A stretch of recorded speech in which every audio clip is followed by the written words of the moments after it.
पंतप्रधान मोदींनी घेतली राष्ट्रपती द्रौपदी मुर्मू यांची भेट, भारतीय लष्कराच्या कारवाईची दिली माहिती।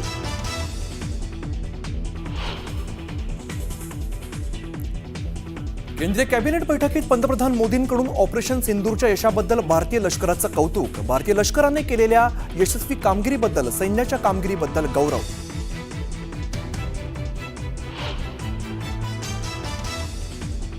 पंतप्रधान नरेंद्र मोदींनी बोलावली उद्या सर्वपक्षीय नेत्यांची बैठक, सर्व पक्षांच्या नेत्यांना ऑपरेशन सिंदूरची माहिती देत पाठिंबा घेण्याचा प्रयत्न करणार। पाकिस्तानातील दहशतवादी अड्डे उद्ध्वस्त केल्यानंतर केंद्रीय गृह मंत्रालय अलर्ट, सीमावर्ती भागातील मुख्यमंत्री पोलीस महासंचालकांची बैठक।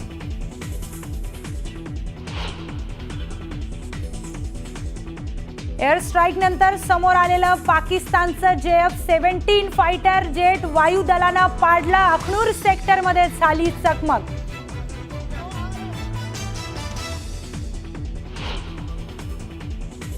भारताच्या हल्ल्यात जैश ए मोहम्मदचे 42 दहशतवादी ठार, ऑपरेशन सिंदूरमध्ये बहावलपूरच्या तळावरती हल्ला, मसूदच्या कुटुंबातील 10 जणांचा खात्मा।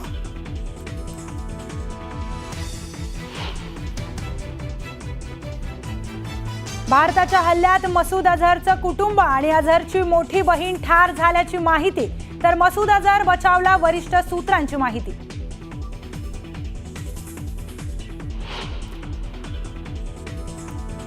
ऑपरेशन सिंदूरमध्ये मुझफ्फराबादमधील हिजबुल मुजाहिद्दीनचा बिलाल दहशतवादी कॅम्प उद्ध्वस्त, हिजबुल्लाचा कमांडर याकूब मुघलचा खात्मा।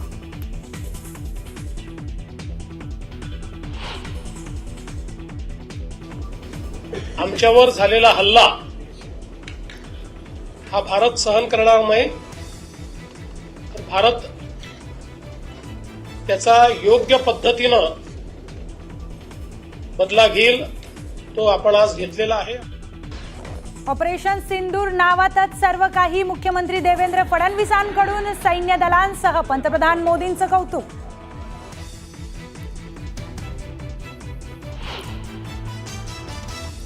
सीमापार दहशतवादावर भारताने योग्य ती कारवाई केली, मात्र पाकमधून भारतात आणखीन हल्ले होऊ शकतात, परराष्ट्र मंत्री विक्रम मिसरी यांची माहिती।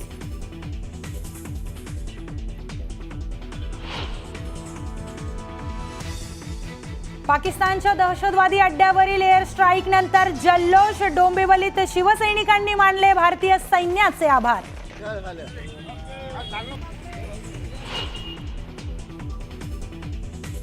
देशात मॉकड्रिलची तयारी, मुंबईत रेल्वे स्थानकात GRP, RPF यांचं मॉकड्रिल, मुंबई, पुणे, नाशिकसह महत्त्वाच्या शहरांमध्ये सायरन वाजणार।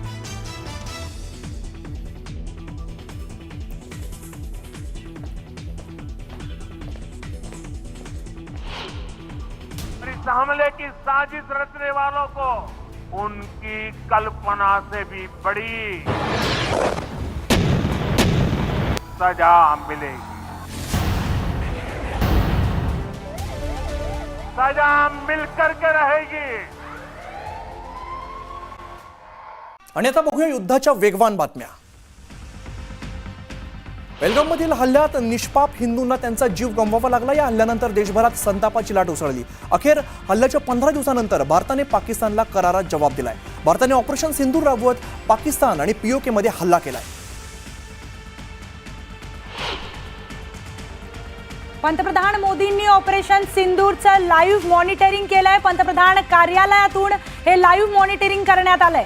यावेळी पंतप्रधान मोदी, राष्ट्रीय सुरक्षा सल्लागार अजित डोवाल, तसेच CDS lieutenant general Anil Chauhan आणि वायुदल प्रमुख अमरप्रीत सिंग देखील उपस्थित होते।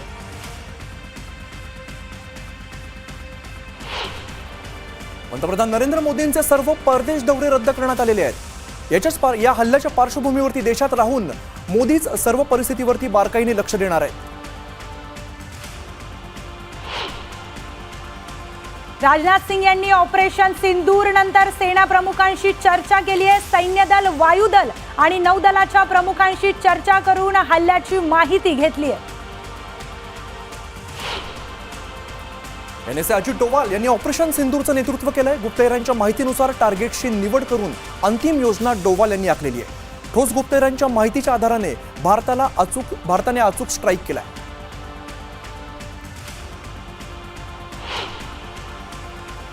भारताच्या ऑपरेशन सिंदूर नंतर माजी लष्कर प्रमुखांना मोठं वक्तव्य केलंय. पिक्चर अभी बाकी है असं वक्तव्य मनोज नरावणे यांनी केलंय. ऑपरेशन सिंदूर अंतर्गत भारताने केवळ पाकिस्तानातील आणि पाकव्याप्त काश्मीरमधील दहशतवादी तळांना लक्ष्य केलंय. भारताविरुद्ध दहशतवादी हल्ला करणाऱ्यांना भारताने चोख प्रत्युत्तर दिलंय. यावेळेला पाकिस्तानमधील कोणत्याही लष्करी तळाला लक्ष्य केलेलं नाहीये अशी माहिती हल्ल्यानंतर भारताकडून देण्यात आली. पहलगाम हल्ल्याचा भारतानं करारा जवाब दिलाय. पाकिस्तानला चांगलीच अद्दल घडवली आहे. पाकिस्तानवर हल्ल्यासाठी अत्याधुनिक राफेल लढाऊ विमानांचा वापर करण्यात आलाय. स्काल्प क्रूज क्षेपणास्त्रांचा देखील वापर करत पाकिस्तानातील अतिरेकी शिबिरं उद्ध्वस्त करण्यात आली आहेत. हल्ल्याला प्रत्युत्तर देण्यासाठी पाकिस्तानची 9 दहशतवादी ठिकाणं बेचिराख करण्यात आलेली आहेत. यासाठी राफेल विमानांद्वारे स्काल्प क्षेपणास्त्रांचा मारा करण्यात आलाय. 1000 किलोमीटर प्रति तासच्या वेगाने स्काल्प मिसाईलचा मारा केलाय.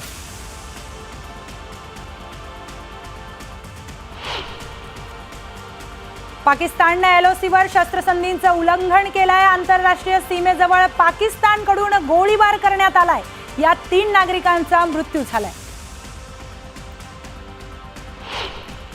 ऑपरेशन सिंदूरमध्ये अनेक कुख्यात दहशतवाद्यांचा खात्मा करण्यात आलेला आहे. दहशतवादी याकूब मुघलचा खात्मा करण्यात आलाय. ऑपरेशन सिंदूरमध्ये याकूब मुघल ठार झालाय. याकूब हा बिलाल टेरर कॅम्पचा प्रमुख होता. पंतप्रधान नरेंद्र मोदींनी राष्ट्रपती द्रौपदी मुर्मूंची भेट घेतली आहे. पंतप्रधान मोदींनी राष्ट्रपतींना ऑपरेशन सिंदूर संदर्भात माहिती दिली आहे. ऑपरेशन सिंदूर नंतरची परिस्थिती लक्षात घेता केंद्र सरकारने उद्या सकाळी 11 वाजता सर्वपक्षीय बैठक बोलावली आहे. देशाच्या सुरक्षेसंदर्भात निर्माण झालेल्या पार्श्वभूमीवरती ही बैठक अत्यंत महत्त्वाची आहे.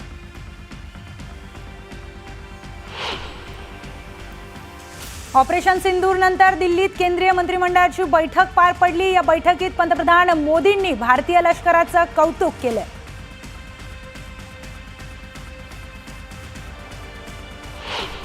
भारताच्या हल्ल्यानंतर पाकिस्तान बिथरलाय. पाकिस्तानने भारताला पुन्हा एकदा पोकळ धमकी दिली आहे. भारताने हल्ल्यानंतर आता प्रत्युत्तरासाठी तयार राहावं असा इशारा पाकिस्तानचे संरक्षण मंत्री ख्वाजा आसिफ यांनी केली आहे. भारतीय सैन्यानं पाकिस्तानवर हल्ला करत लष्कर-ए-तोयबाच्या 6 दहशतवाद्यांचा खात्मा केलाय. हाफिज अब्दुल मलिक, मुदस्सीर, वकास हसन, सहान मकसूद या दहशतवाद्यांचा खात्मा करण्यात भारताला यश आलंय. तर भारताच्या हल्ल्यामध्ये दहशतवादी मसूद अझहरचं कुटुंब ठार झाल्याची माहिती सूत्रांनी दिली आहे. मात्र मसूद अझहर बद्दल अद्याप ही माहिती समोर आलेली नाहीये.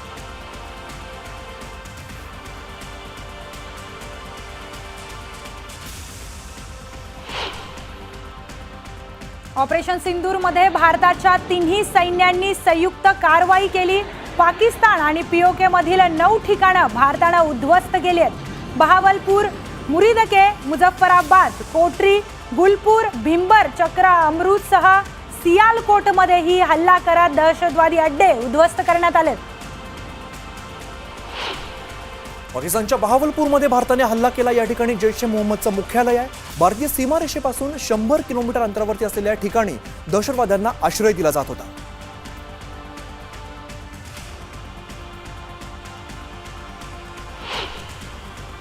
मुरीदकेमध्येही हल्ला करण्यात आलाय. सांबातील सीमारेषेपासून फक्त 30 किलोमीटर अंतरावर लष्कर-ए-तोयबाचा दहशतवादी तळ उद्ध्वस्त करण्यात आलाय.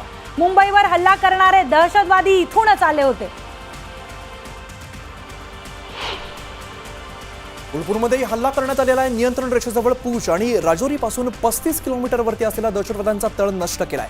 20 एप्रिल 2023 आणि 24 जून 2024 मध्ये भाविकांवरती झालेल्या हल्ल्याचा प्लॅन या ठिकाणी केलेला होता.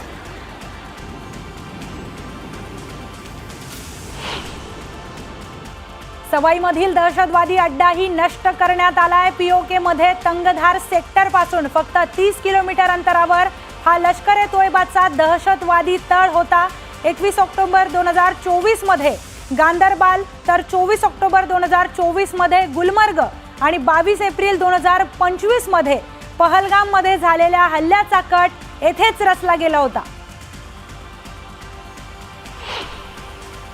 बिलालमधील अड्ड्यावर सुद्धा कारवाई करण्यात आली आहे. बिलालमधील अड्डा हा जैश ए मोहम्मदचा दहशतवाद्यांचा भारतात घुसखोरीसाठी पाठवण्याचा लॉन्चपॅड होता.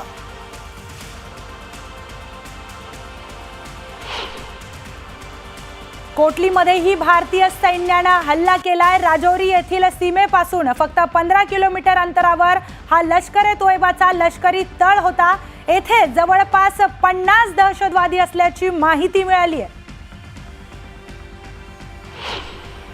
राजौरीजवळ 10 किलोमीटर अंतरावर असलेल्या बर्नाला या ठिकाणी हल्ला करण्यात आला. दहशतवाद्यांचा तळ उद्ध्वस्त करण्यात आलाय. सांबा कठुआ सीमेजवळ नियंत्रण रेषेपासून 8 किलोमीटर अंतरावर असलेल्या सरजाल या ठिकाणी हल्ला करण्यात आलाय. हा जैश ए मोहम्मदचा दहशतवादी तळ होता.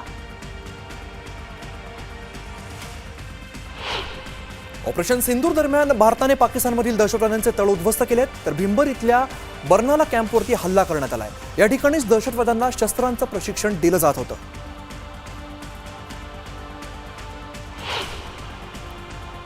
भारतानं कोटलीमधील अब्बास कॅम्पवरही हल्ला केलाय. हा कॅम्प नियंत्रण रेषेपासून 13 किलोमीटर दूर आहे. इथंच दहशतवाद्यांना प्रशिक्षण दिलं जात होतं.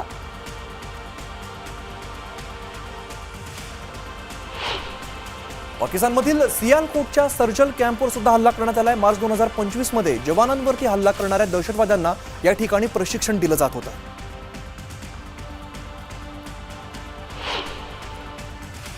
सियालकोटमधील हिजबुलच्या महमुना जाया कॅम्पवरही हल्ला करण्यात आलाय. पठाणकोट हल्ल्याचा कट इथंच रचण्यात आला होता. पाकिस्तानमधील मुरिदकेमधल्या मरकत तय्यबा तळावर सुद्धा हल्ला करण्यात आला. या ठिकाणी अजमल कसाब आणि डेव्हिड हेडलीला ट्रेनिंग देण्यात आलं होतं.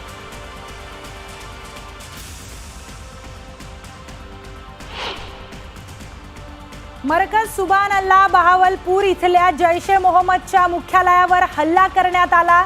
इथंच दहशतवाद्यांना प्रशिक्षण दिलं जात होतं. जैशचे कुख्यात अतिरेकी इथंच ठाण मांडून बसले होते.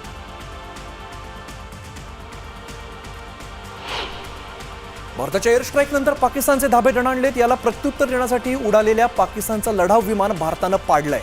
भारतीय सैन्याने पाकिस्तानचं JF-17 हे लढाऊ विमान पाडलंय. अखनूर सेक्टरमध्ये भारतीय सैन्याने हे पाकिस्तानचं विमान पाडलेलं आहे.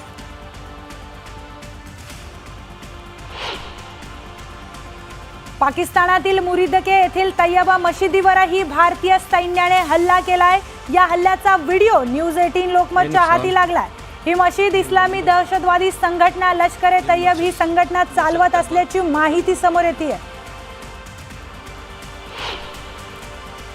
भारताने पाकिस्तानवर हल्ला केल्यानंतर पाकिस्तानच्या पंतप्रधान शेहबाज शरीफ यांनी संताप व्यक्त केलाय. भारताच्या हल्ल्याला निर्णायक प्रत्युत्तर देण्याचा पूर्ण अधिकार पाकिस्तानकडे आणि पाकिस्तान चोख प्रत्युत्तर देणार असं वक्तव्य शरीफ यांनी केलेलं आहे. तर पाकिस्तानचं मनोबल दृढ निश्चय आढळ आहे आणि भारताचा पराभव करण्यासाठी आम्ही पूर्णपणे तयार आहोत असंही ते म्हणाले. पाकवरील हल्ल्यात दहशतवादी मसूदचे अनेक साथीदार जखमी झालेत. हवाई हल्ल्याचे फोटो आणि व्हिडिओ समोर येऊ लागलेत. यावेळी पाकिस्तानातील रुग्णालयांमध्ये अनागोंदी माजल्याचं दिसून आलंय. भारताच्या ऑपरेशन सिंदूर नंतर पाकिस्तान हादरून गेलेला आहे. घाबरगुंडी उडालेल्या पाकिस्तानने आपली हवाई सीमा बंद केली आहे. पाकिस्तानचा एअर स्पेस बंद करण्यात आलेला असून एकही विमान उडत नसल्याचं दिसून येत आहे.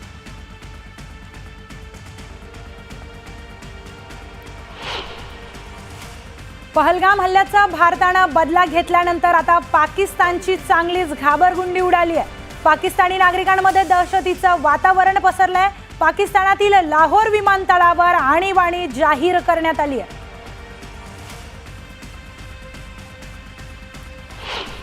हल्ल्यानंतर पाकिस्तान हादरलंय. पाकिस्तानातील सर्व महत्त्वाची विमानतळं पुढील 48 तासांसाठी बंद केली आहेत.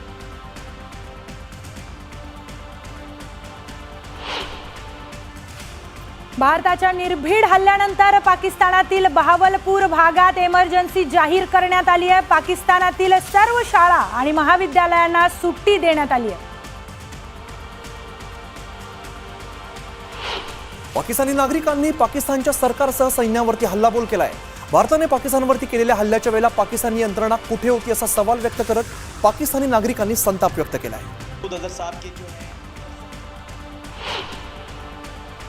पाकव्याप्त काश्मीरमध्ये भारतीय वायुदलाने केलेल्या एअर स्ट्राईक नंतर आता भारताच्या पश्चिम वायू क्षेत्रातील सर्व लढाऊ विमानतळांवर हाय अलर्ट जारी करण्यात आलाय. काश्मीर, लडाख, जम्मू, पंजाब, राजस्थान, गुजरात आणि महाराष्ट्रातील सर्व वायुदलांच्या तळांवर अतिसतर्कता ठेवण्यात आली आहे.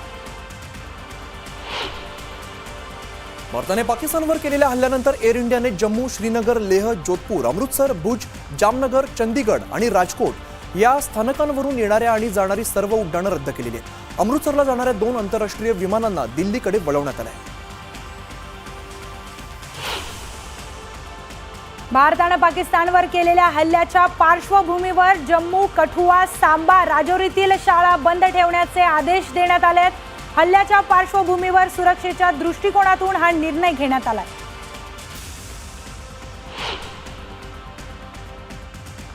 दहशतवादाला मुळासकट संपवण्यासाठी आम्ही कटिबद्ध असल्याची प्रतिक्रिया केंद्रीय गृहमंत्री अमित शहानी दिली आहे. आम्हाला भारतीय सेनेवरती गर्व असल्याची भावना त्यांनी व्यक्त केली आहे. पहलगाममधील हल्ल्याचा भारतानं बदला घेतल्यानंतर मुख्यमंत्री देवेंद्र फडणवीसांनी पोस्ट केलंय. जय हिंद, भारत माता की जय अशी पोस्ट फडणवीसांनी केली आहे. कुपोषणाचं पाप करणाऱ्यांना पंतप्रधान मोदींनी चांगलाच धडा शिकवलाय. दहशतवाद्यांना आणि पाकला भारतीय सैन्यानं जशास तसं उत्तर दिलंय असं म्हणत उपमुख्यमंत्री एकनाथ शिंदेंनी भारतीय सैन्याचं कौतुक केलंय.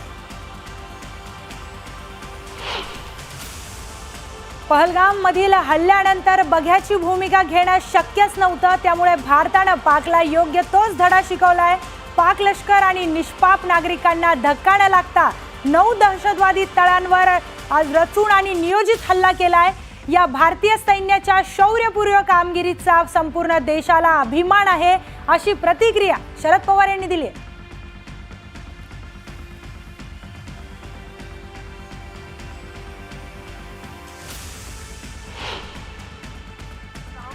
साजिश रचने वालों को उनकी कल्पना से भी बड़ी